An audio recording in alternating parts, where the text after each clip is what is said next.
Got a new VP Racing fuel can here to show you. These things are pretty nice. Got a large vent here so that it flows fast. 3/4 inch fill pipe here. It's got screw-on cap for the top. Screws on here so there's no leaks. The main fill hole here has a rubber O-ring on the inside here, and it screws on real fast with these big large threads. Very easy to put it back on there. No leaks at all.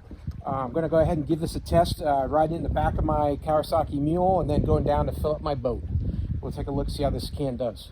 In the back of this Mule, it's a bit of a bumpy ride. We'll see how well this can stays sealed.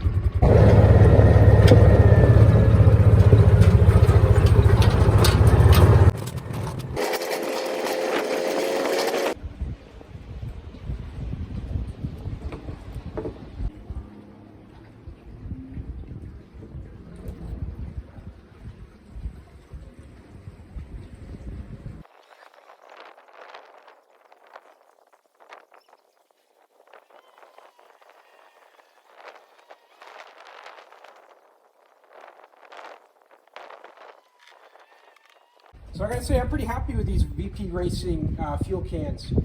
Did not have any leaks, no leak on the neck here, no leak on the main cover here, it has that O-ring inside. The only leak was really me, because I was pouring it too steep and the vent was leaking fuel. So you gotta just watch that, because it's in a position much in line with your fill tube. So you're gonna wanna be very conscious of where you are with your vent so you don't tip it too soon and cause fuel to come out there. But otherwise, there was no leaks. You know, the can's dry. It poured nice and fast. Got the whole 5.5 gallons in there. You don't need a funnel, because this just fit right inside my fuel inlet and stayed in there perfect.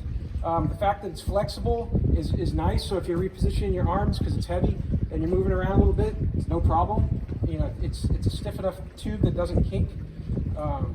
So yeah, overall, very happy with this. The ride down, it sloshed around the back of that Mule, didn't leak, and didn't show up with any fuel seeping around the edges or anything, because these caps are pretty effective.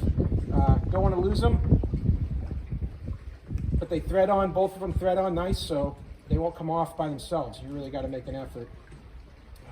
Hey, I hope you enjoyed the video, and hope the video was helpful, and as always, have a great day.